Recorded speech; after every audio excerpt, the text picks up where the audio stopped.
Yo, welcome to the Monix Project. I'm your host, Monix. Before we get into today's episode, I have a very important question for all you listeners out there. Are you looking to buy, rent, maybe even sell your home or property in the Las Vegas area? Well, look no further because we have our very first sponsor of the Monix Project, my very good friend, Kylie Elu. Not only is he a badass on the mats, but he's the realtor you need. Working with Berkshire Hathaway, he can help you find exactly what you're looking for in today's market. For any questions or inquiries, you can find him on Instagram and Facebook at Realtor Kylie Elu. Again, that's Realtor Kylie Elu. Hit him up and he'll get you right with any of your realtor needs. One more time, you can find him on Facebook and Instagram at Realtor Kylie Elu. That's spelled K-I-L-E-Y-E-L-L-U-L. Again, K-I-L-E-Y-E-L-L-U-L. Thank you so much for supporting the Monix Project. Now, I hope you enjoy this episode. Salty peanuts. Yo, what's good? Welcome to the What's Monix cracking? Project. This is your host, Monix. I'm here with my boy, Matt Nelson. How you Indeed. doing, bro? I'm doing perfect, my brother. For real, Nice. perfect. I can't complain. If I was complaining, I'd be putting some stains on my blessings, you know. I feel you. Super blessed, super fortunate. If you could, real quick, before we get into the interview, can you shout out your business Yeah. and your social medias for me? Social media, shit, I gotta look at this thing. But my business is Black Market Veggies. And the website is bmvfarms.com. And on Instagram, man, just look up one of those things. BMV Farms, I believe it is, on Facebook and on Instagram. Yeah, that's my business, and that's what I'm doing, slanging veggies out here in the Clark County. Yes, sir. You know? That's what's up, man. Super, super dope to see you do it too, bro. Thank you, man. So, before we get into your business, could you give me like your background? Where were you born? Oh, man, here we go. Are you ready for this? Yes. All right. Many moons ago, all right, came to this world as a military brat. My dad was in the Army, so I traveled the world until I was about 12 years old. And my mom went to a HBCU, historically black college. Nice, Yeah, nice. so she's super black, you know. Yeah. We were raised like, you know, really being aware of our blackness in America. Awesome. That's awesome. Yeah, grew up in the military home, traveled the world, Korea, you know, all across the nation. Then we settled down here in Vegas. I got an older brother, younger sister. Nice. So I was the middle child. Nice, You know, nice. I got issues. You know. You got it. Yeah, then we moved to Vegas, and this is where my dad retired. Nice. And I've been here ever since. Then I graduated from Chaparral High School. Yeah, class wow. 03. I'm an old head. Okay. Yep, Cowboys. Okay. And I went to Helen C. Cannon. Hey. Okay, over by well, it was called McCarran Airport. But it's not anymore? No, I think it's called, man. Oh, my God. It was a congressman or somebody that just passed. Harry Reid. What? Yeah, they flipped the script. What? Yeah, in any case, yeah, that's where I went to middle school. That's where I went to high school.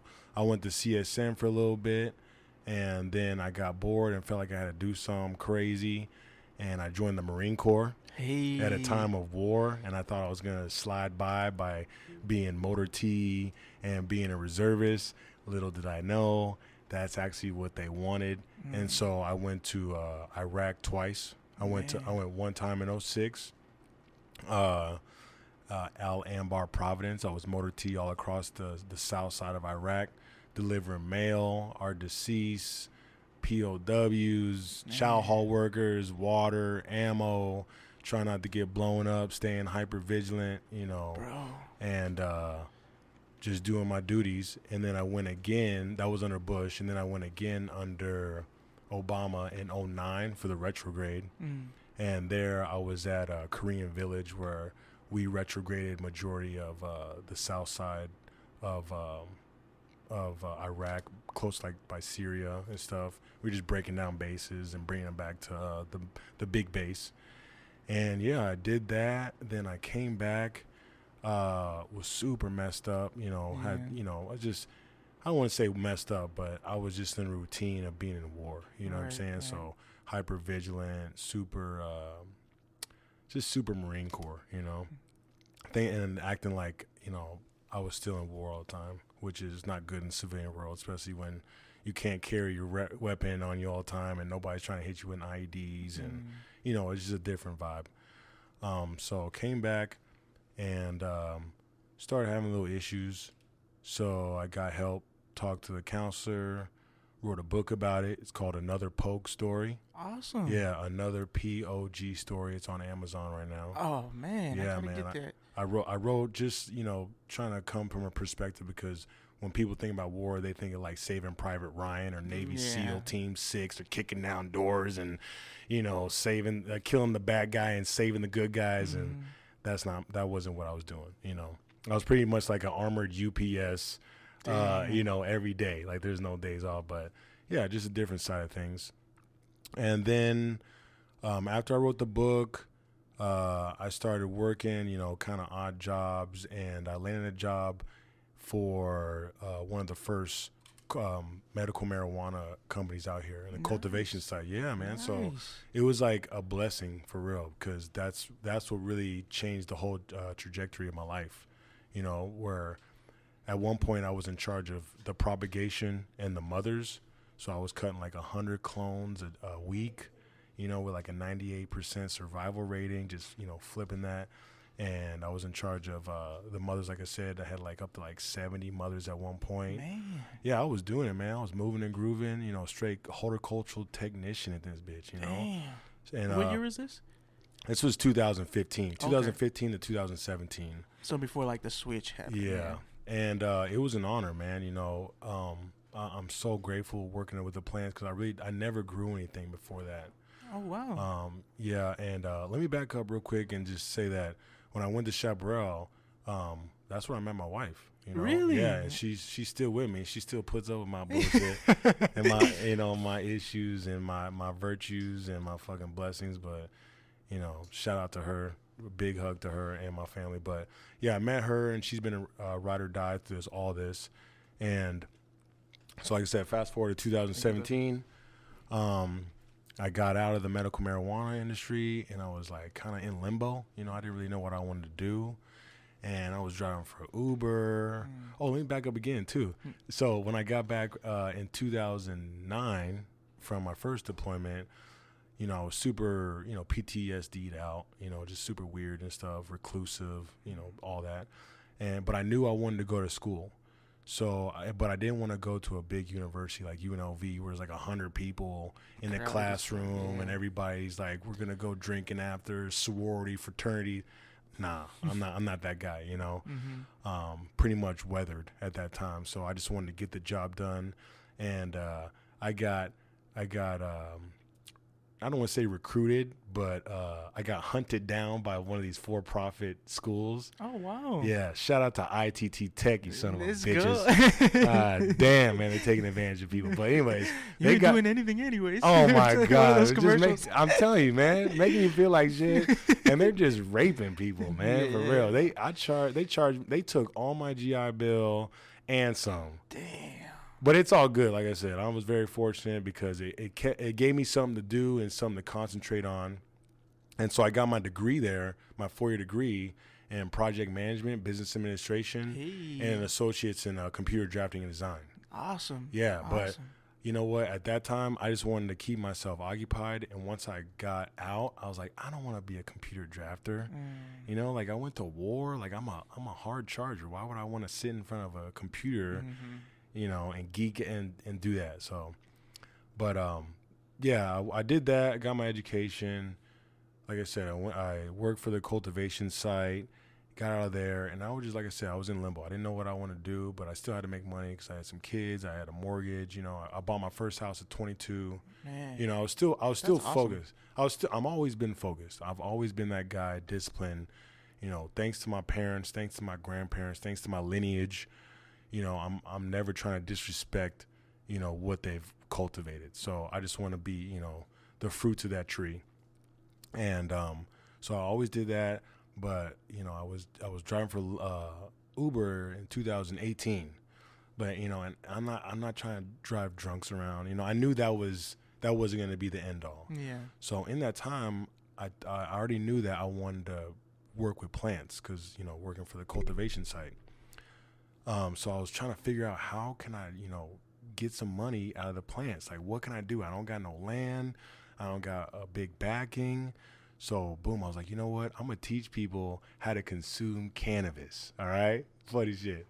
And so I started doing a whole bunch of research about the endocannabinoid system and, really just indulging in that realm of the cannabis consuming. And I wrote another book. It's called Enjoy the Harvest, A Simple Guide to Cannabis Consumption. Oh, Yeah, that's also on Amazon. let's do all right? it. Yeah, we're going to tag those in here, man, bro. Put the links up in baby. here. Yeah, help me out, man. Yes, sir. I'm trying to go to Sizzler tonight with the family, Billy. But, yeah, so I wrote that book, and I was, like, trying to put myself out there as, like, a weed consultant. And to be honest, nobody's trying to be consulted on, smoking weed or eat. They don't, it. And no fault of anybody else, but that wasn't a move. So I was like, all right, let me switch it up. Let me figure it out, So I, sat down with myself, did some research and I found out about microgreens, all right? And I never heard of this stuff. I heard about sprouts, but in a nutshell, microgreens are like big sprouts. Like they establish their roots and then you harvest them and then you eat them, all right? And they're called a superfood. They hold 40% more nutrition than a fully grown vegetable. Oh, shit. And you can grow all this kind of stuff. And it only takes 2 to 3 weeks to grow them. So your harvest, you get more harvest in a shorter amount of time. You feel me? That's dope. And you could do it vertically. You could do it and you don't need land. So I'm like, aha. Microgreens. And yeah, I just found that out like the end of 2018. I found out about microgreens. I was like, all right. Let me do my due diligence. Let me do my work. Let me see how I can make, if it even is, financially feasible, like I can pay my mortgage. And sure enough, you can make some good money off that thing, especially living in a desert, especially living in a city, especially living in a place where, there's a lot of chefs, there's a lot of raw vegans and vegans and health conscious people. So I'm like, all right, let's go. So I just started doing my research and development, man. I started small, I had a little tent and I was always growing. I had an outdoor grow, ever since 2015. I always been connected with the plants, teaching people how to grow their own food, make their own clones, grow their own weed, whatever the case may be, just plant based, if you will. Right. And so I was like, all right, I can do this. And it started small, just like a seed, and now I'm growing big. So right now, so I opened up, I learned about it at the end of 2018, and I opened up my LLC at the end of 2019. Wow. And I got my first restaurant account the beginning December 2020, Rounders Bar and Grill. Hey. Yes, sir. They got bomb food, oh, too. Oh, man, I love bomb. it. And you know what? If you ate there, you probably had some of my harvest. Wow. Indeed. That's awesome, bro. And I eat there all the time. I'm telling you, man. So I just went hard with my first account, and then I got a second account, and I was rolling. I was growing, and then the pandemic happened. They shut everything down, all the restaurants, So I was like, all right. Let me. I didn't want to tap yet, so I was like, let me see how I can still make this work. So I was doing deliveries to individuals, and I was teaching people how to grow their own food again, and I was building raised grow beds for people. That's cool. And I made an e-course. It's on my my Instagram, but it's on my link tree. But it's kind of like Homestead, but it's named how to grow your own food. Year round, and especially in the desert. So I made that e-course and started just hustling, slanging the e-course, helping people build raised grow beds. I had a little nursery. I was slanging little sweet potatoes and sweet peas and lettuce. I'm just grinding, being diligent. And then we opened up. Vegas opened back up. I'm like, all right. I'm not gonna get caught with my pants down again. So this time I'm gonna hit the farmers markets, so I can get more connected with the community. Yeah. And I don't gotta worry about the transactions so much because I'll have the connections with the people. And I don't have to depend on the restaurants so much. Right. So boom, I hit the restaurants and the farmers markets. I forget, March, April, May, so like June-ish. It was like dead descent. I don't know. It was hot as hell out there. But I was still slanging them veggies, man, for real. If people looking at me crazy, I'm like, yes, sir, I'm out here. You want cilantro? Talk to me, you know? Yeah, so boom. That's really where I'm at right now, you know? And I got grow kits, you know, if you want to grow your own. But if you want to enjoy my harvest, you can catch us at farmers markets, or we got subscriptions where I'm delivering. You know, any way I can, I'm trying to let people enjoy my harvest, you know, because it's local. We don't use no fungicides, no pesticides, no insecticides. Again, we're local. This ain't coming from Cali. It ain't coming from, you know, the logistics are like 20 minutes, you know, and I'm harvesting the day of or the day prior. Man. So the shelf life, it literally is farm to table. That's awesome, bro. So if you're really about that health and wellness, especially right now, you know, a lot of people got super scared about COVID, and they're starting to worry about their immune system and stuff. Fuck with me. I'm out here. Black market veggies all day. Yes, sir. You know, and the reason why I called it black market veggies because I felt like, you know, I don't have no big backing. You know, I'm not on Wall Street. I don't got no crazy investors. I'm just a young black veteran that wants to help my community. And I kind of feel if you're in that realm, you're pretty much black market, you know, because I don't got no commercials, you know, yet. But I don't got, you know, I'm not on no billboards yet or nothing like that. I'm low key, you know, I'm undercover.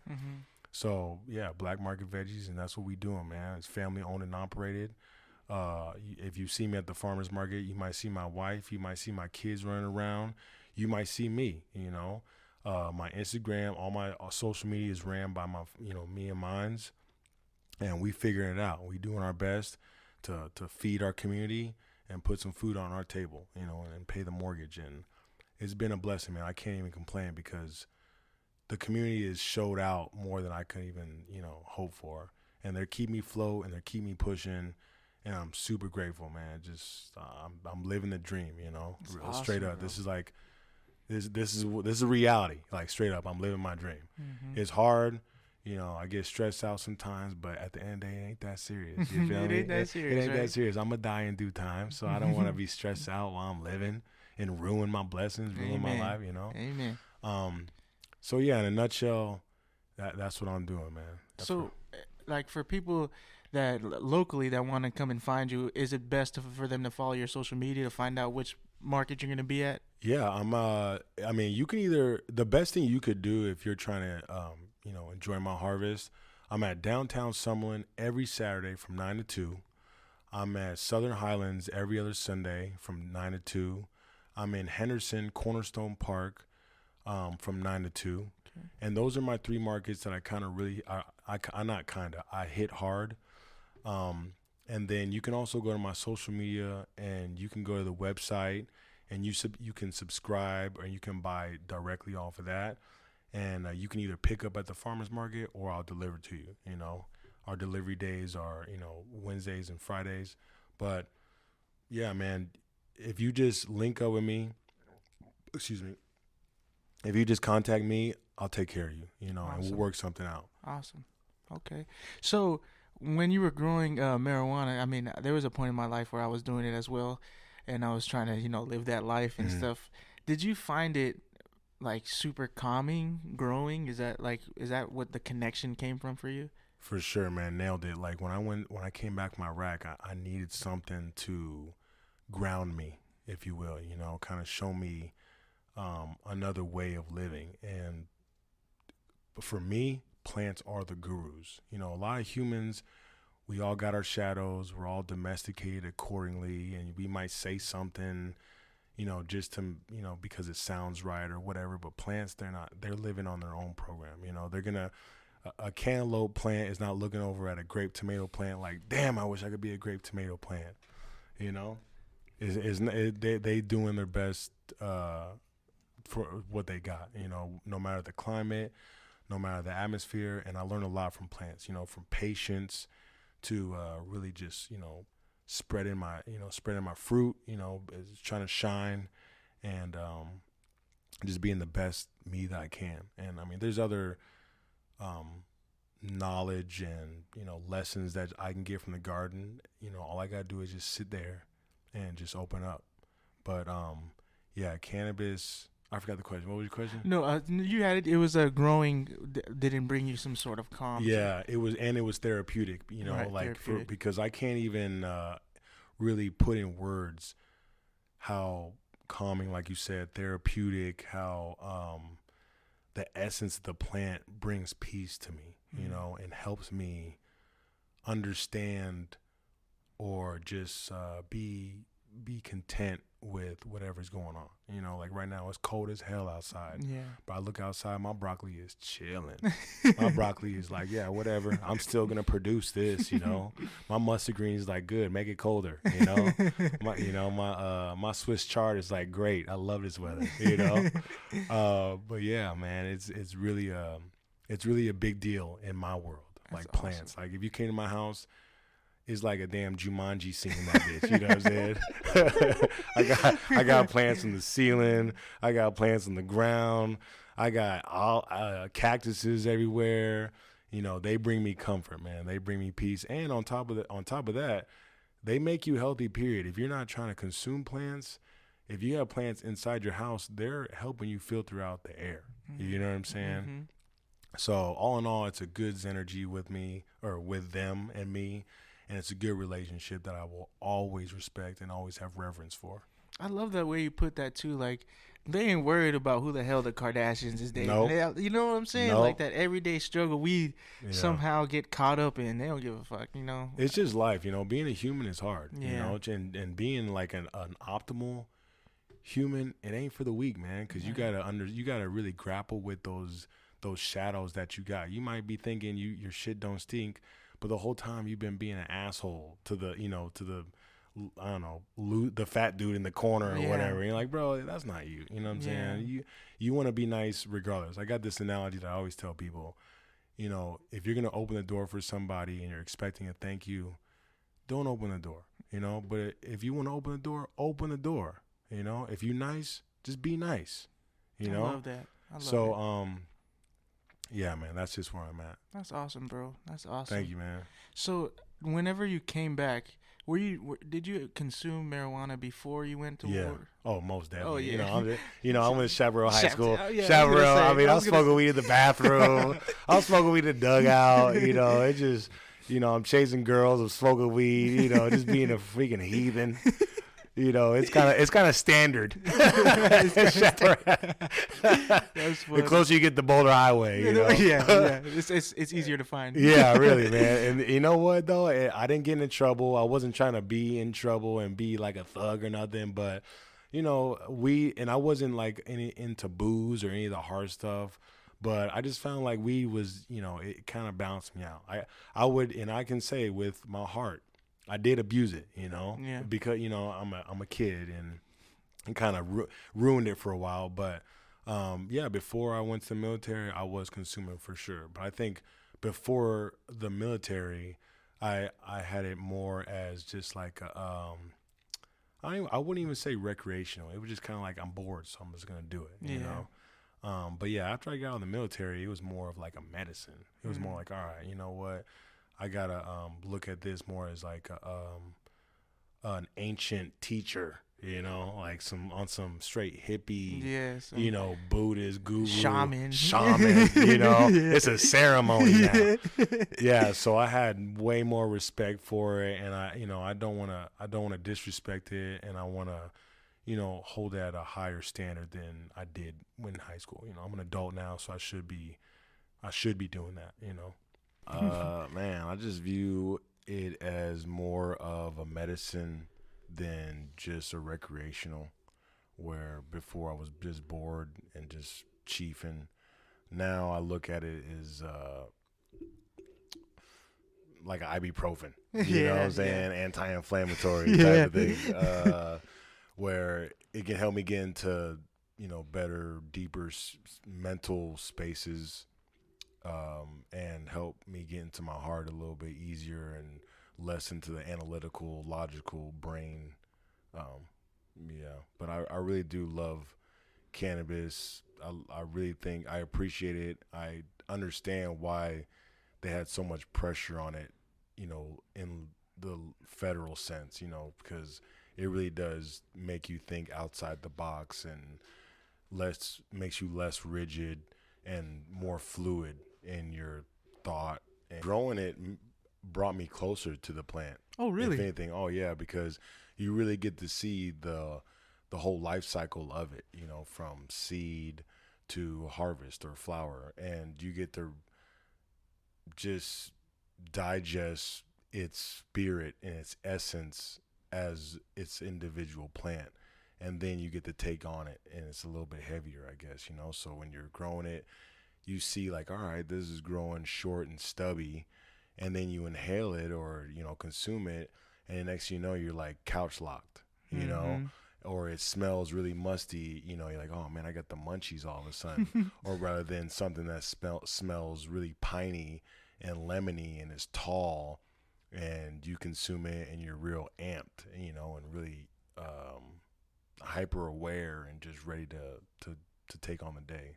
So it's good, man. It's good to see how it's grown along with how it makes you feel. Right. But I love growing it. I love cutting clones. I don't really like trimming.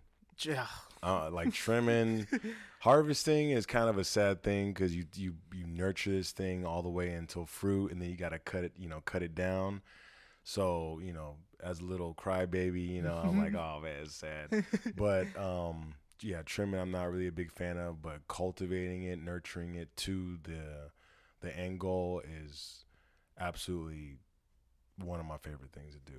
And I love to tell people and teach people how to do it, and I love to learn new techniques and tactics to make it better, And again, growing is fun. Growing plants, growing as an individual. But yeah. Did you learn from the job you were in? Yeah, They for taught sure. you? Yeah, for sure. I learned from three different people. My favorite, shout out to Steve Cantwell at Green Life Productions. This guy is legit, man. He came in with the straight organic, don't panic, regenerative.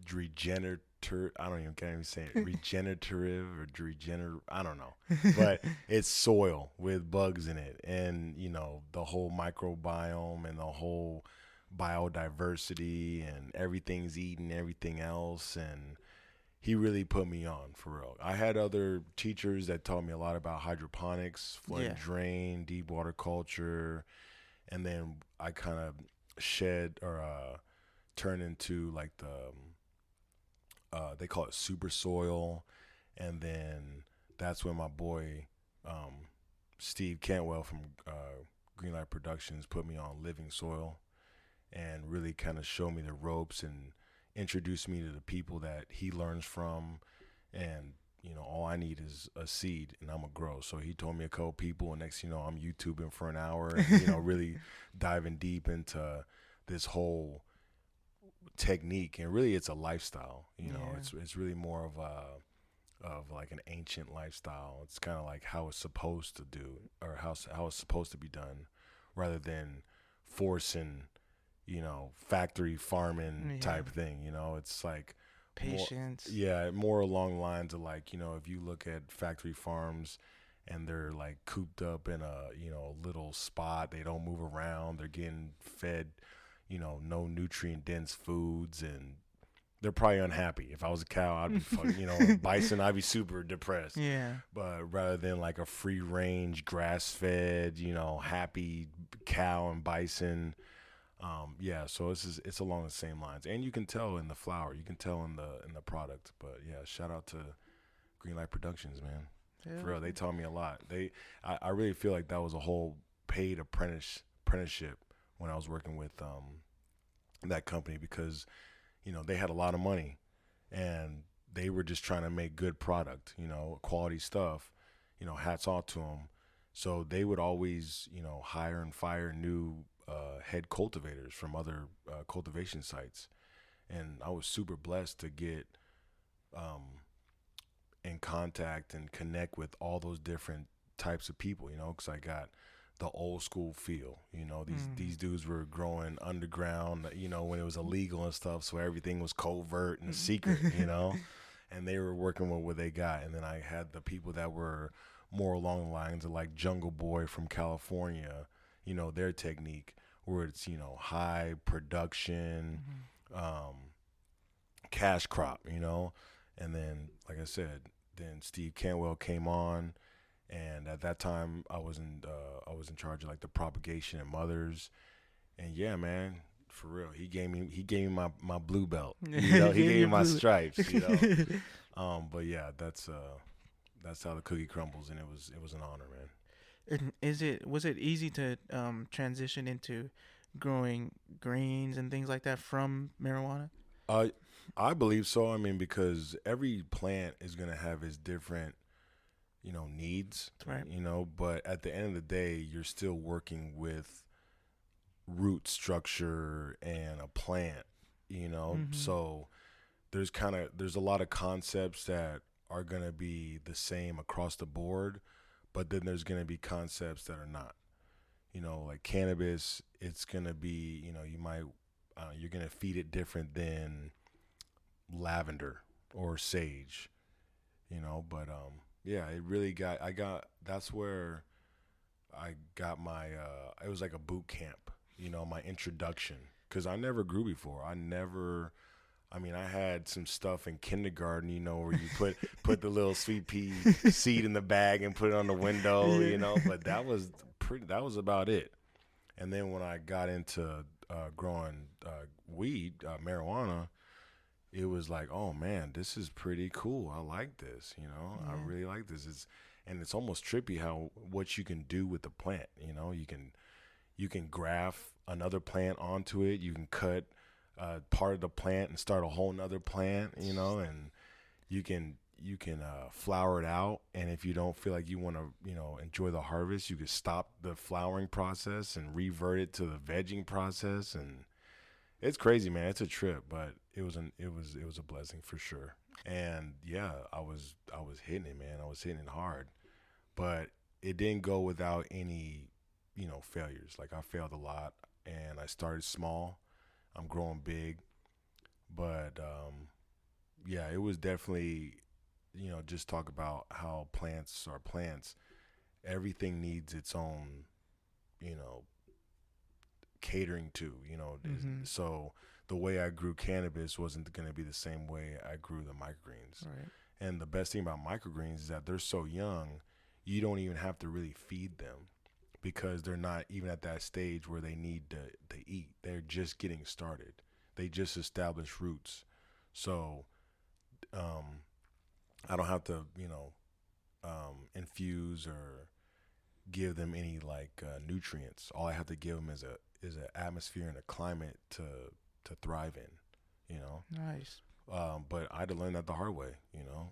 I was treating them like cannabis, so I was like, all right, I'm gonna add some of this, I'm gonna add some of that. And these plants are looking at me like, you dummy. You fucked me up. Yeah, I already got everything. I just got there. I'm from seed, so yeah, it was a good lesson learned. But for me, I love working with the plants. That's just my groove. That's what's up, man. So, like as you were saying, you go to farmers markets. You started with some business accounts.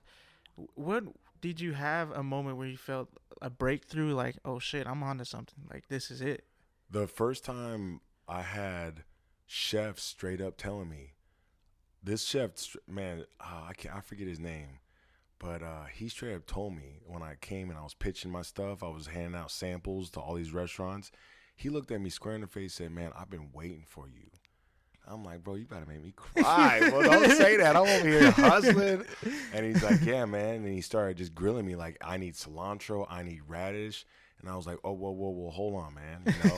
I get it, and but I've never even grown some of these plants. So let me get back to the lab and start tinkering with it and start getting, my feet wet with it, and then boom, I'll start serving you the harvest."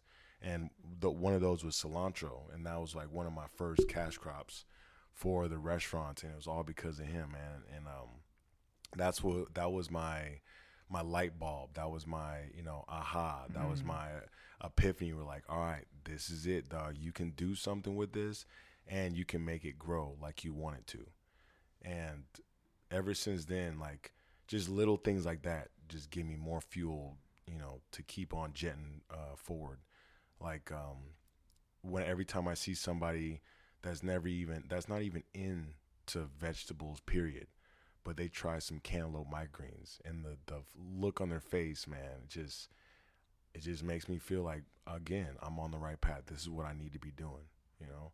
And sometimes I really feel like this is a story for everybody. Like whatever anybody's doing or wants to do, there's somebody out there waiting for them to do it. You know, it's Right. crazy like that where you know you have self-doubt and like I don't know if anybody's gonna dig it or Mm-hmm. whatever, but then you start doing it and you put your heart into it, and then there's already a community that's ready. They've been waiting for you to do that thing, you know. Mm-hmm. So for me it was the microgreens. That's beautiful. I'm gonna need you to pop my cherry, man, because I've got to be the most unhealthy person in this gym. So I Yeah. need to get on it, man. Well, health is wealth, man, and it's not really about. It's a lifestyle for sure, and you know, you hurt your knee, and your body is recovering right now, so it's gonna need a little bit more oomph and nutrients to speed up that process. Because the older you get, that process gets slower and slower, Yeah. and if you're treating your body, you're not resting right, you're not eating right, you're not thinking right. It's just gonna make more obstacles for your innate recovery system to do its magic, because we are a magical being. Our bodies are awesome. So that's how I feel. I'm not really into like health and wellness. I'm more into feeling good and being optimal. So I like that. hydrating, resting correctly, eating as best as I can. I love In and Out, but I'm not eating that shit every day. You feel me? Right, right. I love sweets, I love candy, but I know, like, I got a sweet tooth, so I know I gotta, really take that with moderation. Because if there's like some cinnamon buns in front of me and some sour gummy worms, man, I'ma act dumb for real. I don't got no, so I just don't even have it in my house. Man, that's and then smart. and then I supplement it. There's other things that Earth gives us. Like I love mango, I love peaches, I love oranges, I love plums, I love grapes. So boom, if I really feel like, all right, I need I got sweet craving. There you go. I gave Earth a chance.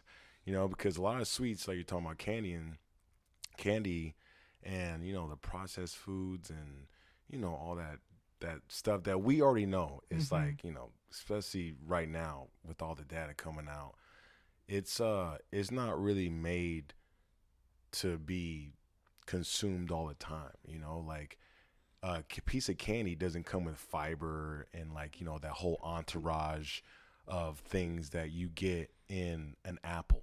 Right.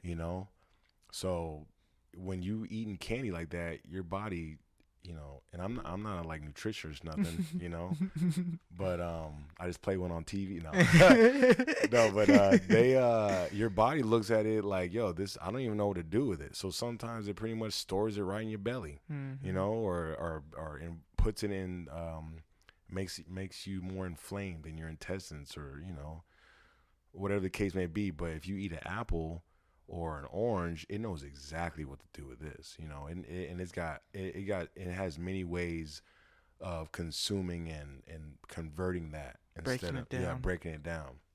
And a lot of these foods, they're not even food, man. Like half the time they're just like fillers. Like Yeah. I remember back in the day, I'm almost embarrassed to say this, but I used to go to Taco Bell and get me like 8 double-decker tacos and just kill it. But then I'd be hungry like an hour later, That's so true. That's or so true. another one was I go to, shout out to Carl's Jr., man. Yes, sir. Double bacon Western Oh, cheeseburger with some barbecue sauce. boy. Get off me. Oh, with the extra onion Oh rings. my God. Talk dirty to me. Yeah, man. I used to eat that, but straight up, I eat that and an hour later I'll be hungry. Rather than if you eat, like, for me, if I had a nice like bison burger with, a mixed a Greek salad with some balsamic vinegar, and salt and pepper and olives and all that, and a big old tall glass of water, man, I'm super straight. And not only am I super straight, but my body lets me know, like, hey, this is what you need. So my thoughts are better, I'm clear. When I do get hurt, I bounce back faster. um, yeah, and health is wealth and food is medicine. It ain't even a joke. They already been doing research about the microbiome. Have you heard about the microbiome? Uh-uh. All right, well, again, I'm not a doctor, I'm not a nutritionist, I just like geek out on this stuff. And I had to selling migraines, Right, right. and I don't want to just be following a script when I talk to people about what I produce, what my harvest is. I'd rather just, do my due diligence and do my own research so I can tell you, hey, check this book out, check this YouTube, check this podcast out. But the microbiome it's in your stomach, and it's responsible for the majority of the serotonin, which is the happy molecule, or whatever juice, and it's also where all your bacteria live. And you want to feed your bacteria, because we are people, but we're also a collective of other things, cells, bacteria, all that stuff. So, with that being said, you want to feed that bacteria with good stuff, so it can help you be you.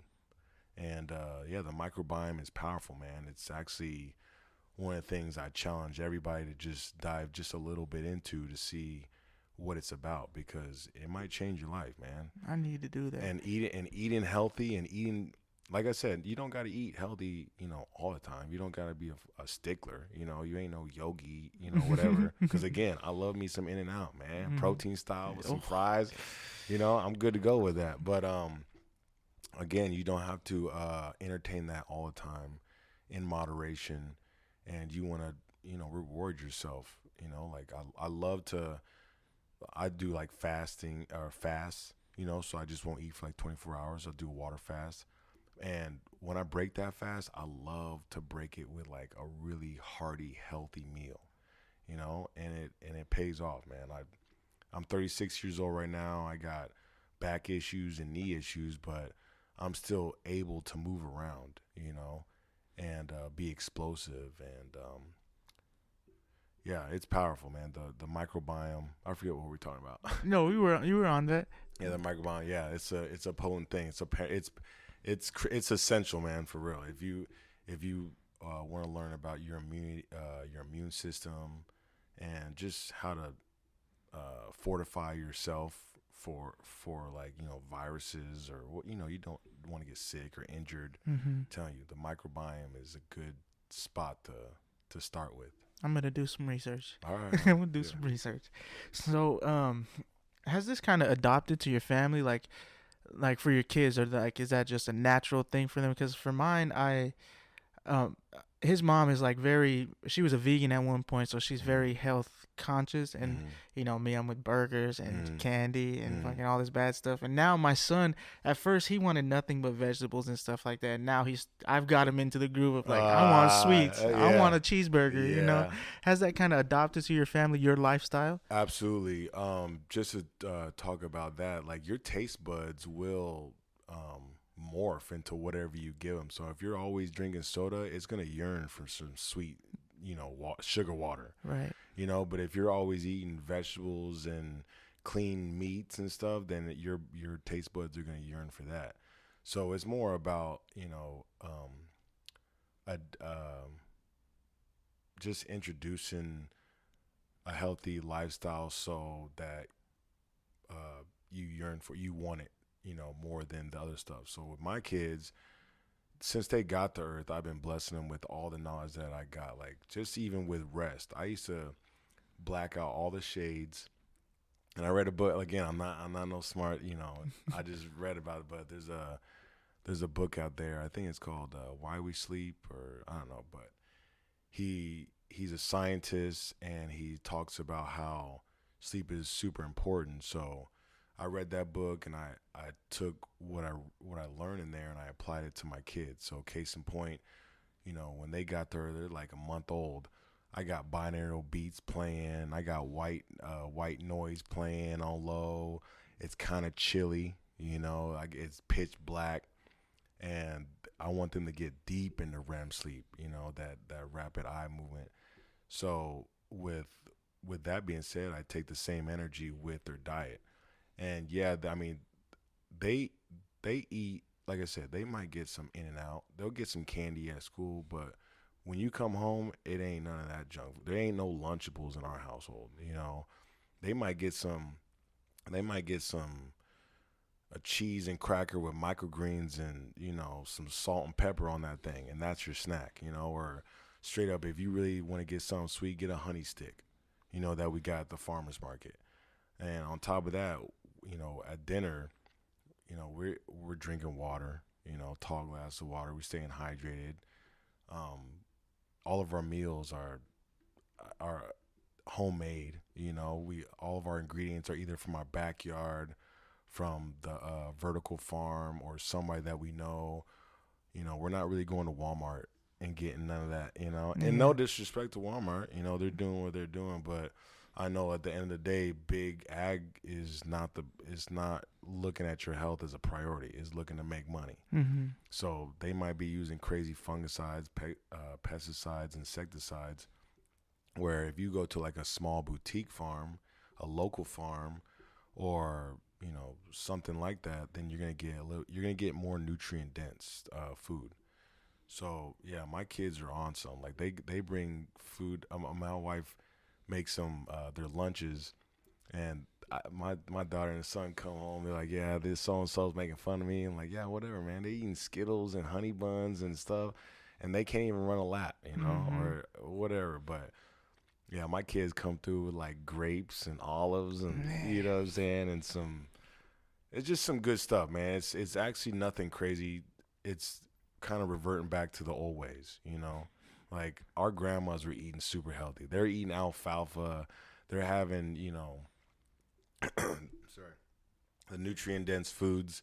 And that was just life, not until like the big, I don't know, I think it's the Industrial Revolution. I don't know, but Yeah. when they really got big and it was all about money and, monocropping, we're just going to grow all corn for like 100 acres, and we're going to spray everything on this motherfucker, that's where I kind of, yeah, we're just going back before that, just keeping it humble, getting back to that local stuff. That's awesome. I mean, my grandma, I don't know about your grandparents, but my grandparents all had gardens. It wasn't even like a fad. It wasn't like, oh, you're a hippie. No, everybody had gardens. Everybody had fruit trees. Everybody had some type of thing, on their porch or their window sill that was made to consume. Mm-hmm. It's just that was survival skills, because the supply chain wasn't so thick as it is now. Before you got wars and, depression and, just all these other variables. So they just learned how to be self-sufficient, and growing your own food is a big part of being independent, Mm-hmm. See, my grandparents, they all grew up on the island, so it was like Yeah. everything that was there, they ate from the islands. You know You what I'm feel saying? me? Yeah. And for me, it's like I done fucked up our shit. I fucked up our lineage. No, you good, man. Like I said, man, and see, there's a thing where some people make it too serious. Yeah. Where they look at their diet as like, all right, I'm keto. I got to keto. You're like, all right, bro, Jesus Christ. It becomes daunting, right? Man, it becomes a religion. Yeah. It becomes like, all right, you're obsessed, and now you don't want to accept anything else. Like I said, I am a healthy dude. I own that. I love being healthy. But sometimes I want some chicken wing, lemon pepper, spicy garlic, extra wet from buffalo wings. Yeah, it's messed up. I might hurt your feelings, but this shit feels good right now, But yeah, that's far few in between. It's not, an everyday thing. So you can't beat yourself up.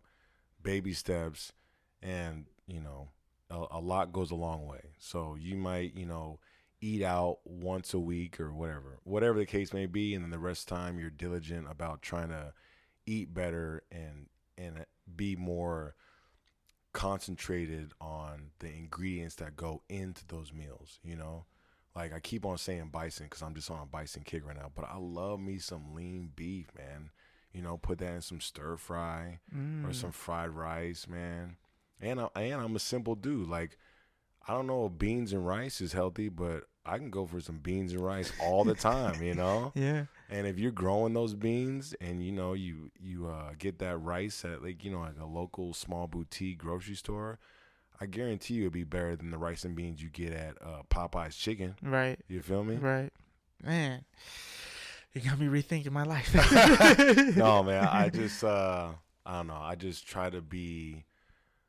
I don't try to be, but I want to echo what I talk. I want to echo like physically what I talk about. You know, so if I'm talking about health and wellness, and you come to my house and all you see is, you know, some bullshit, it wouldn't add up. Right. But if I'm talking like that and you come to my house, you're like, dog, this dude, he really does have like a raised grow bed, and he's got like all this like organic whole foods in his house. Damn, he really is talking the talk, you know, or walking the walk. Yeah.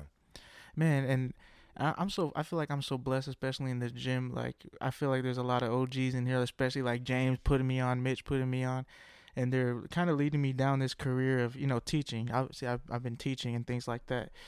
And just like you said, man, I'm preaching health to these kids and exercising and do all this, but I'm not doing it in the back end, like eating wise. So I'm really gonna dive into it, man. I think I need to do it, especially for myself with the surgery coming along. So it would benefit you. I'm telling you, man. Your body is magic. You just got to give it a chance, you know. And if you're always beating it up and, you know, giving it stuff that it can't really use, it's gonna be a longer process. It won't let your body do what it's already been doing. You know, we've been around for a long time. This ain't no coincidence. You know, there's a reason why we're here right now. Right. And it's because our through perseverance and through, you know, courage and just the bounce back is real for the human race. You know what I'm saying? Yes, sir. Like, for real, I'll guarantee Earth tried to hook us up a couple times, you know? We're like, nah, we're hard to kill. Mm-hmm. And there's a reason why, because we already had those things that we depend on. And from health to physical fitness to mental fitness, it all correlates. It's all in concert. Nice, man. I love that. If we could just take a quick trip and talk about your trip. Oh, hey, yeah. I'd like to dive in because I'm super interested in ayahuasca and things like that. If you can kind of educate, or not educate, more as in share your experience with it. For sure. Aya, there you go. Mother Aya, Pachamama. Yeah, I've been into, I would say, psychedelics for, man, it's been a while now. But I found out about ayahuasca in 2017 from a Marine buddy of mine. And, you know, we all got our shadows. We all got our issues. And he told me about this church in Florida called the Church of Ayahuasca. Shout out to Verena and Chris at Soul Quest. But yeah, he told me about it, and I was like, you know what, I'm a check it out. And then a week later, boom, I'm in ceremony. You know, drinking the potion in the ocean, in the infinite ocean, drinking the potion in the infinite ocean. You know, but yeah, ayahuasca, and you know, you're gonna have to Google this stuff because I don't really know all the labels and names and everything, but this is a juice or a drink that the natives, the indigenous people came up with, you know, long time, many moons ago. And it's one of their traditions that they do. And it's not even for like adults, it's for kids. Like, they really into this. And it came over to the United States. And now there's churches like all around the United States where people are, you know, they're doing the work. They're getting better. They're grappling with their demons and their subconscious, you know, egos that are making them live a life that they don't find prosperous, you know. So I'm all about that. You know, I'm a warrior. I'm a lion. I'm trying to be the best Matthew. I'm trying to be the best father. I'm trying to be the best brother, husband, son. You know, I'm just trying to shine my light, man, straight up. And if I can make it brighter, I will. And if it involves, you know, going to the murky waters of my brain, you know, and my soul and my subconscious, and damn it, I'm going to do that shit. And Soul Quest or ayahuasca was telling me that, oh, all right, you want to get into the murky waters? Let's see what you got. Let's go, champ. Let's go, champ. Let's go, champ. You know, so yeah, I just came back from one this weekend, and It's a lot, man. I really wish I could put like words to what I saw and what I experienced. But all in all, I'm a powerful person, and I'm a powerful person because I always show up and I do the work. And I kind of, if I could put it into words, it would be equivalent to a fighter that trains all the time, and then he goes to the octagon with reverence, and he's scared, but he's brave because he might lose, but if he wins, he ain't surprised because he put in that work. He was showing up to every training camp. He was doing all the things that he needed to do, and so he wasn't surprised. And for a long time, I believe I've been living in fear due to a whole lot, but I'm not surprised anymore that I'm winning. I'm not surprised anymore that my family loves me. I'm not surprised anymore that my kids are beautiful. My wife is beautiful. I'm beautiful. This ain't No accident. it's not an accident, man, at all. And I love myself. I think I'm doing a great job, and I'm proud of myself. And that's one of the things I came away with, which is super like, I don't know, common sense, but there's like layers to common sense. Like you might say something, Mm-hmm. but you don't really digest that. Mm-hmm. But when you really digest it and own it, it just hits different. Mm-hmm. So your swag, you just own it. Mm-hmm. And I don't think I don't, in my heart, I don't really think I've been owning it, even though I've been doing the work, even though I've been showing up. So now I'm on this motherfucker. I'm that I'm that dude. And I don't really care. I'm not trying to be ignorant or arrogant. I'm not trying to be making anybody else. I'm not trying to dim anybody else's light. But for me, this is my light, and it's bright. It's like that Luxor, the top of the Luxor. Mm-hmm. I'm beaming, Mm-hmm. and there's nothing wrong with that. So back to ayahuasca. Yeah, man. If I could set the scenario, Yes, yes. so you go into this place, and you you fast. They give you like all this protocol to do, and you can set intentions, or you don't have to. This last time I didn't set any intentions. I was like, all right, just I'm gonna submit, and just whatever you got for me, or whatever I got for myself, just give me the courage to accept it, and just face it. And yeah, man. So you go into this place. It's like on 5 acres, and it's like it's still in the city, but it's on 5 acres, and it's Florida, so it's like hella, it's the bite. I don't know. Murky, yeah. Yeah.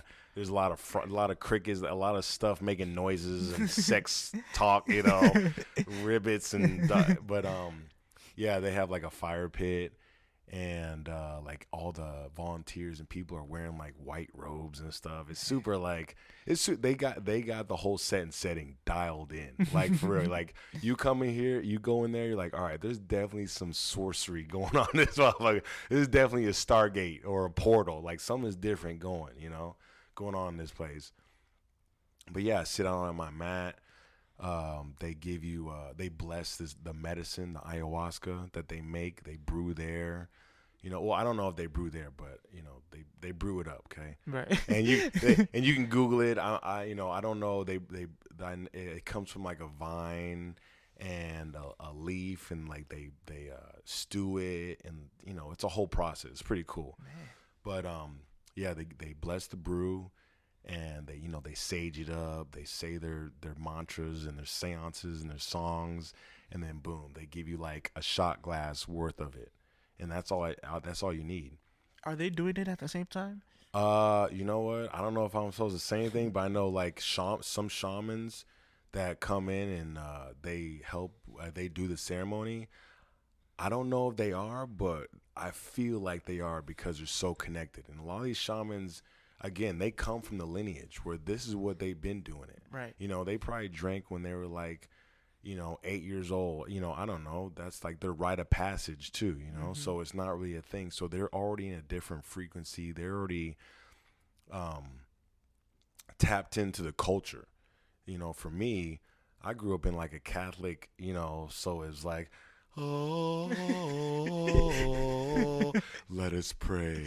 Peace be with you and peace be with you. And it's like kind of boring. Like, all right, cool, whatever. And then my dad, that was my mom's side, and my dad's side was like hella Southern Baptist. So everybody's catching the Holy Ghost and yes, Lord, and all that. So it was cool. But I was never, I never got into, ayahuasca churches. So, people are talking about Pachamama. I'm like, who's this Pachamama? And they're talking about, it's a lot of Spanish, but I just never was, people saging me up. People never, blowing like air around me, like straight magic, so super weird, super weird going into that realm. But again, I'm down, I'm a warrior. I'm trying to get better. And, I know it's hard work, so I'm willing to do the work. And so I got my cup. They did all their things. I got my cup. I sat down, and you drink it, all right. And for me, I ain't a sipper, and that stuff, I don't know. For me, it don't taste good at all. Yeah, it's pretty gross, man. But and it's thick too. That's what Joe Rogan says too. Oh man, it's thick, dude. It's like tar. But anyway, you take it to the head, and then everything's silent. All right, you're supposed to just, chill for a little bit, for like 30 minutes to an hour. So you could sit up, you could lay down. For me, I like to cover my eyes and maybe put like some earplugs in so I don't hear nothing.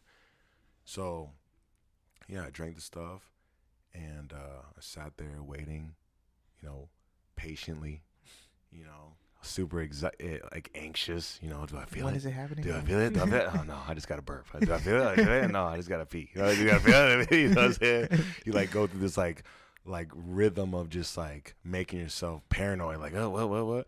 And then you start to feel it a little bit, like, all right, I feel a little bit of chemistry happening, and I'm gonna play this song, but they got like all this, they literally have like, ayahuasca has like, how like there's hip hop and there's like rhythm and blues and there's jazz.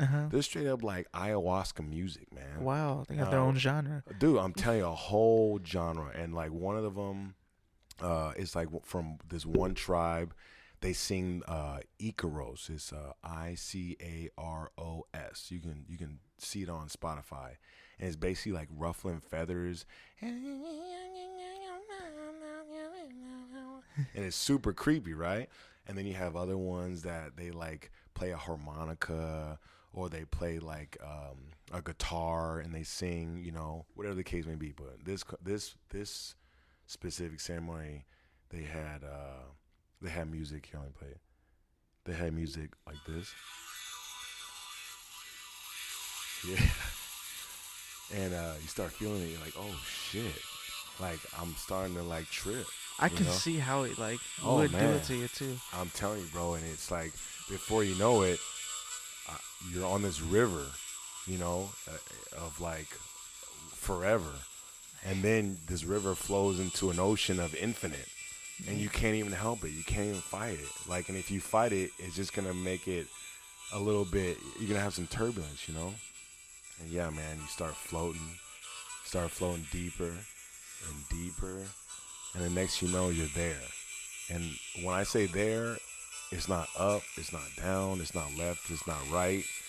It's just the center of you, and that center of you is in all of us. And it's probably the center of everything, And you just start remembering, like, all these things where you start remembering, like, how you are powerful, how you are made of magic, how love rules, just, I don't know, all these downloads start coming in, and they're coming in heavy, where you just, you have no choice but to submit and accept it, and then, after that, for me, you start to uncover those subconscious, things that have been hindering your life, and it could be fear, and it could be fear of anything. It could be fear of anything, like, for me as a black man in America, coming to this earth, my parents, they straight up told me. My mom went to HBCU, my dad was in the military. Like, being black is serious in America, there's a lot of factors that are against you right now. So, bam, hyper vigilant about being black.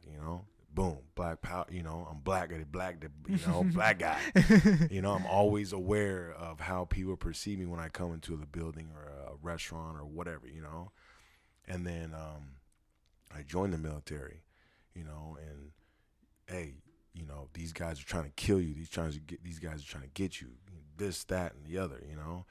And just being a father. There's so many coronavirus. Like there's so many things that fear is just implanted. Where if you're not careful, it's gonna be in the driver's seat of your life. And it's gonna it becomes like a fucking kink. People get obsessed with fear. They'll butt you to death.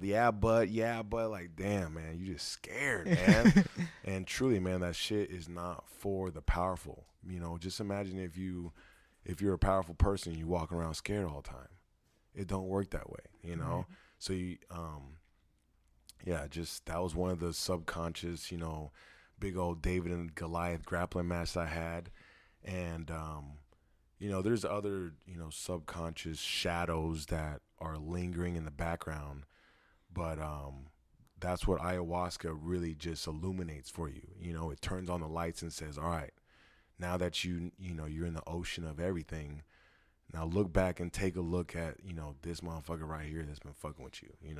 You can either act like he's not hindering your process, or he can be a warrior and you can face his, head up and come back to, this reality and integrate what you learned, So, yeah, man, you're tripping, you're seeing, for me, I always see things, I don't know what that has to say about me, but I always see fractals, lights and honeycomb domes and snakes, and not even snakes, but like the skin of a reptile, how it's got like crazy like patterns and stuff like that.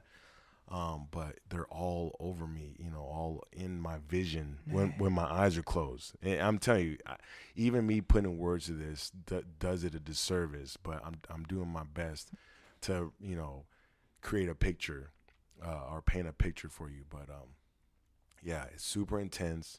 It's not for the weak at all. If you're not that guy, don't do it for real. I really don't. But if you're trying to be a better person, I think you should do it. I would, and I would recommend, especially being, a Western civilization person. Like, we need a doctor on site. Yeah. I need a fucking nurse. I need somebody. Like, you get all that logical stuff out the way, and then you can submit rather than, going to the jungle and they just give you this brew and it's a wrap. A lot of people ask me all this stuff about ayahuasca. And people in the jungle, they don't know about serotonin. They don't know about, dopamine. They don't know any of that. It's more like the analytical Western society where we trying to break everything down. We break it down to find, But, it was a trip, man. And I spent a weekend there, so I drank the brew Friday, and I drank again Saturday morning during the day, and I drank again Saturday night. And then I went home, and then Sunday I just kind of like simmered in this glow of like, what the hell just happened, And then Monday I came back to Vegas, and I'm always better for it, but all in all, it's just it just helps me remember who I am and fine tunes what I'm doing and clears up a little bit of the ambiguous, stuff that I confuse myself with, and I'm super fortunate, super blessed. I can't complain. I'm open for all my blessings, and I'm gonna continue showing up for myself, my family, my friends, and I'm gonna continue to integrate everything that I downloaded, everything that I learned, the best way I can, and not beat myself up, because we're all doing our best. Man, and doing your best, that's not for the weak either. Right. If you want to be powerful, you gotta be doing your best, and that includes like forgiving yourself and forgiving others. That includes apologizing and saying sorry. That includes just like you said, now that you're talking about eating better, you're putting it out there. Yeah. And now you're going to make a conscious decision and say, you know what? Usually I do this shit. I'm going to try something else, you know? And whatever the case may be, it might be going to bed early. It might be, you know, I'm going to drink a gallon of water. You know, I don't know. You fill in the blank. But, yeah, that's the warrior spirit, man. That's for the brave heart. That's for the lion heart. That's for the, you know, the people with the fight, the dog in them, you know? But if you don't want to apologize to nobody, if you don't want to forgive nobody, you want to live in fear with that, you know, you want to keep on doing that weak shit, do that weak shit, you know? But I know there's more powerful people than weak people out here. Yep. And I'm one of them, and I'm going to continue doing the work. I love it. And honestly, like you were talking about not trying to put anybody down or trying to like hype yourself up or anything, but I feel like you exude this confidence, but you don't push it on anybody. Appreciate it. And I love that, man. I love it. I'm not trying to do that either, man, because I can't stand a motherfucker that, you know, they always, you know, the people that they're just experts at everything. Yeah. Like, damn, you just know everything. Right. Do you ever say, I don't know? You know? Like, Right. you know, you ever just say that? Or they always got an opinion? Or I don't know, man. I'm just not that guy. I really am not, and I'm not trying to come off as I got it all figured out, because I don't. But I'm doing my best, and if I can offer up any type of, you know, man, some gems, you know, to you, then I'm gonna give it to you. And 99% of all these gems, I've either, you know, encountered, I've learned the hard way, or I've gotten it from somebody else, you know, that's gone through it, you know. So I wouldn't tell you anything that I'm not gonna do, you know, and that's just how I roll. And I appreciate you, you know, seeing me as the light that I feel, because I feel like you are, you know, you are too, man. I see you with your family and your son, and I'm like, damn, that dude's an honorable dude. I don't know if I said this, but I wouldn't be on this podcast if you were a scumbag, straight up. If you were a dickhead, I'm like, man, fuck that.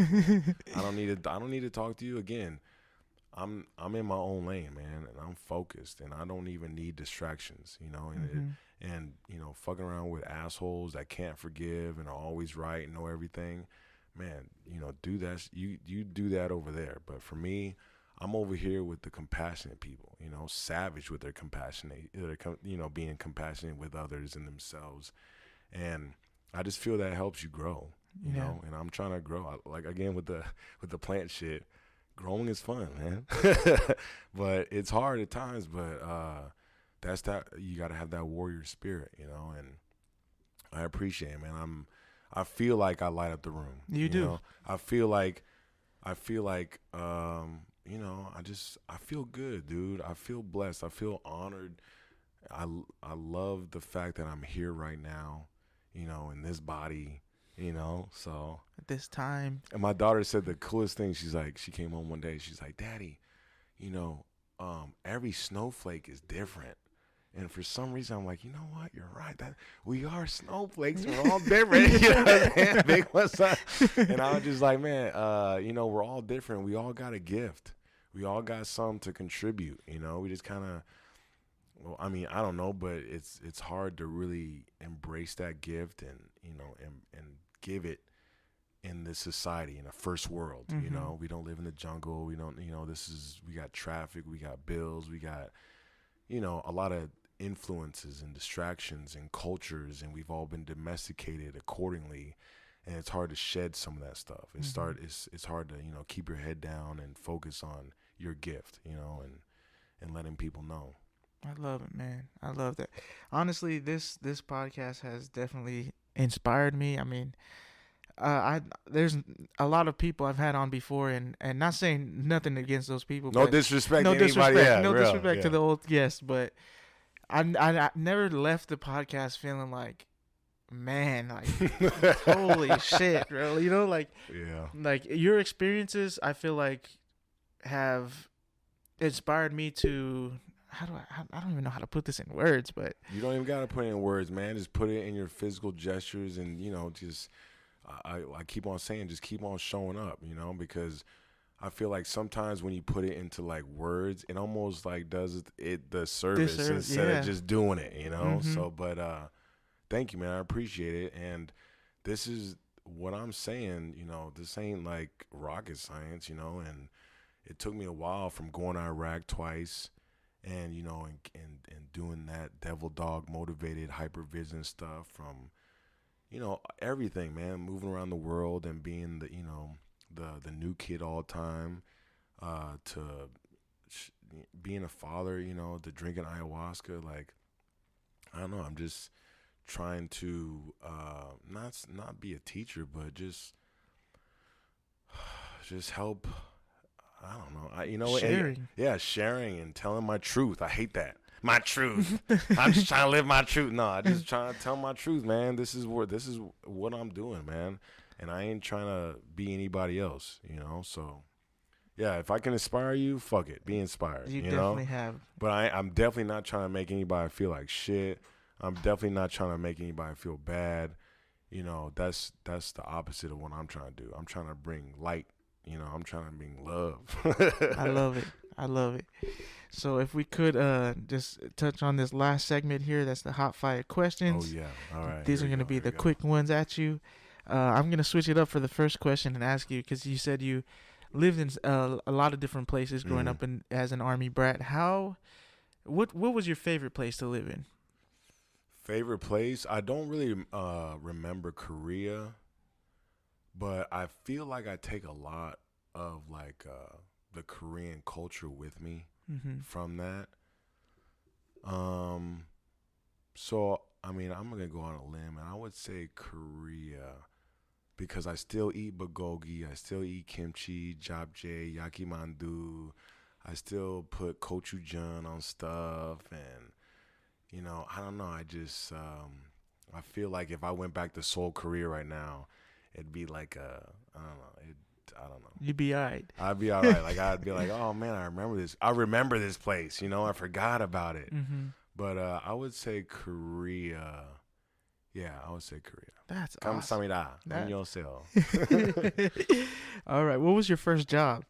My first job was Mr. Green Jeans. I worked at a vitamin spot where this old fat white dude used to slang vitamins from China to all these people around the country. It was off of Russell and Pecos. Shout out to Mr. Green Jeans. Mr. Green Jeans. Man, I used to fuck it up there too, man. I guarantee you I lost money for him, because there was sometimes like I didn't even know what I was doing.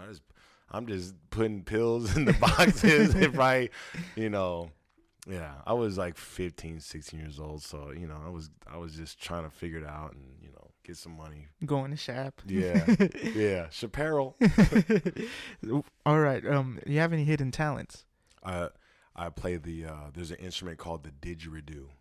And it's like an Australian wind flute, but it's like it has like a drone sound, like,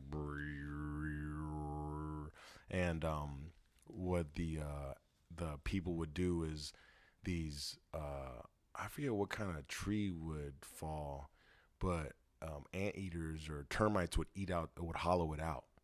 And then they turn that into like a musical instrument. Wow. Yeah, and it's trippy, man. I definitely gotta let you hear it, but I'll be killing that shit. I might put you in a ceremony in this. Yes, let's do it. Let's do it. Yeah. I'll probably have to just stick with shrooms while you do it. Do you have a favorite superhero? Superhero, Cyclops. And yes. Yeah, that was my guy. I was an X-Men guy. That's really good. Yeah, Cyclops, man. He had that, when he finally, mastered his power. That fool was unstoppable with that little visor, the little thing, the little sunglasses he had. Had the hottest chick. Oh man, you already know. That's why I like him. Yeah, maybe that's why I feel him. Yeah, Cyclops. If you could choose a superpower, what would that be? I would be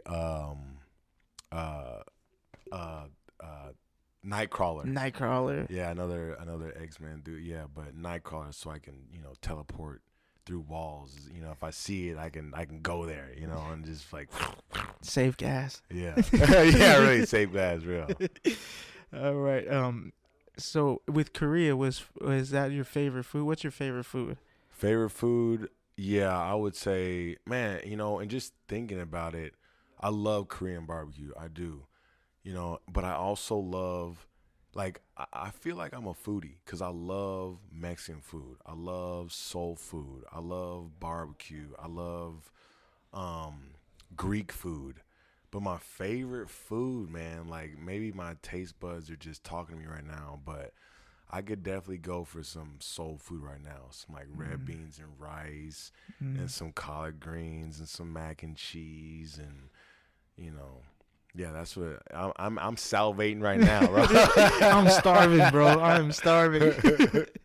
All right. Do you have a favorite movie? Oh, Dead Presidents. Dead Dead Presidents. Presidents. Yeah, it's a movie about this black. A couple black dudes, and they became Marines. They went to Vietnam. They came back to the hood and ended up becoming bank robbers. And it's super intense, super just like real life stuff, man. And yeah, Dead Presidents was one of my jams. I probably watched that movie too many times to talk about. But you know what? Another movie, if I can. Yes. Another movie that I love. Can I say two? Of course. All right, so yeah. Dead Presidents is a serious one, and the goofy one. There's two goofy ones. Okay, one is Ace Ventura: Pet Detective. Oh, one or two. That's a hard one. That's a hard tough one. Because I love when when Jim Carrey is on the top of the temple. Oh, yeah. They first the sling. Oh. This took you 80 years to achieve. But one, the dolphin, man, I don't know. Finkel and Einhorn. Oh man, I don't know. I couldn't. I don't know. They're both good, but and the next goofy one is Nacho Libre. Have you ever seen that Nacho Libre? Oh my god, that's the best. Oh bro. my god, the the Lord's cheeks. It was a lie, student. Bro, that movie is classic. Oh man, I love it. It doesn't get its due. Yeah, and it doesn't get old either. Like those movies, I remember watching it with my kids, and they were cracking up as hard as I was cracking up when I first watched it. So timeless. Did you tell him these were the Lord's chips? That was funny. All right, if you could reboot any role that you would play better, what would that be? Role. Okay. Let me think. Movie role, sorry. Movie role. Let me think, man.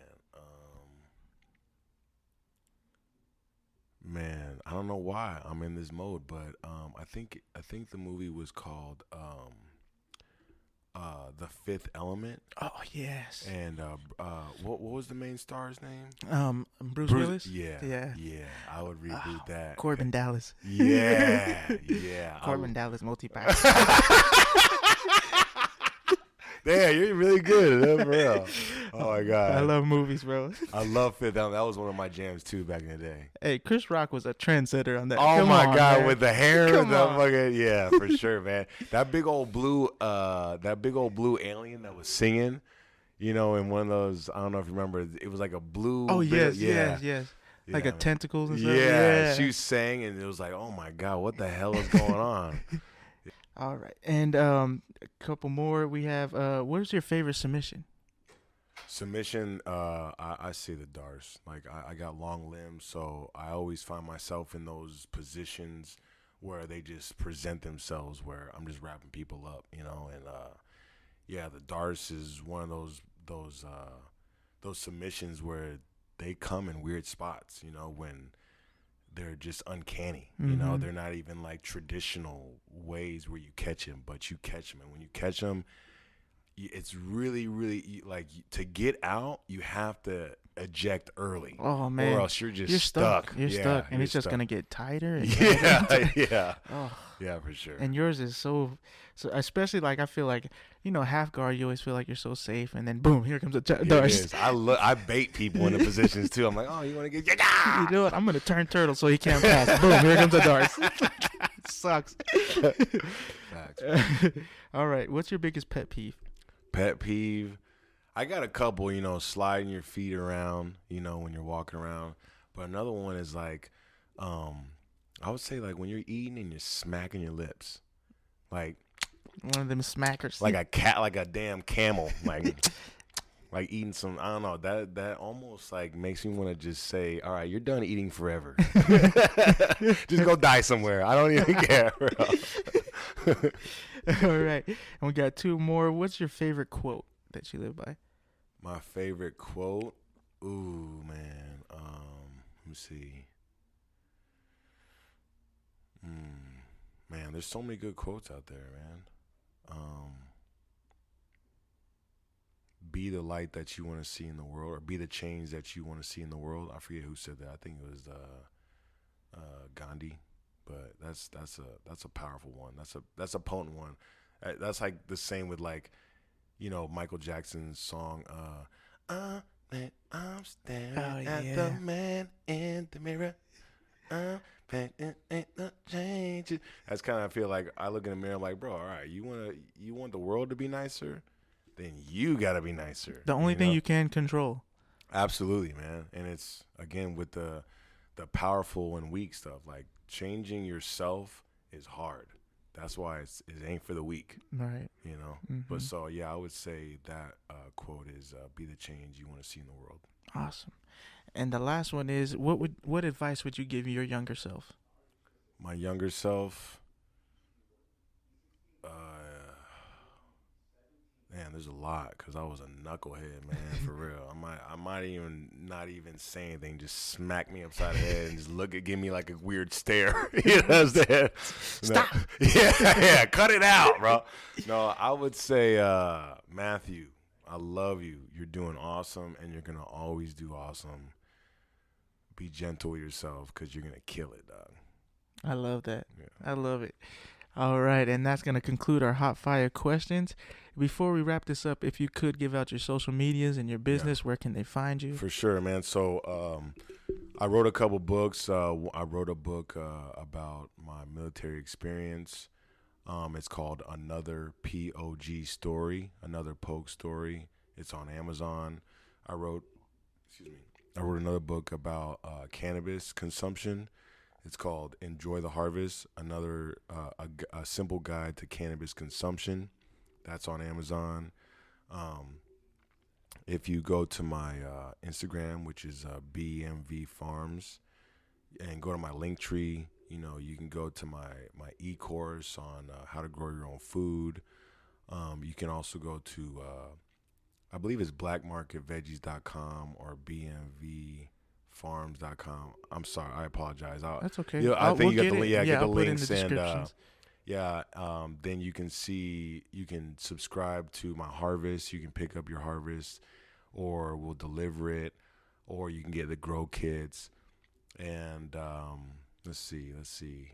Yeah, I'm at farmers markets every Saturday at downtown Summerlin from 9 to 2. I'm also in Henderson Cornerstone Park from 9 to 2, and we do Southern Highlands every other Sunday from 9 to 2. And we show up. We also got, I feel like I'm missing something, but yeah, off the top of my head, that's all my stuff right now. blackmarketveggies.com, BMV Farms, Facebook, Instagram, and yeah, man, we out here slanging them veggies. Slanging them veggies. No pesticides, no fungicides, no insecticides. We local. We small. We here, And good people. Yeah, appreciate it, man. Likewise, brother. Likewise. Thank you so much for coming on, bro. I got to shake your hand. Hey. My brother. Always, man. And thank you again for coming on. And this has been the Monix Project, and we out. Peace.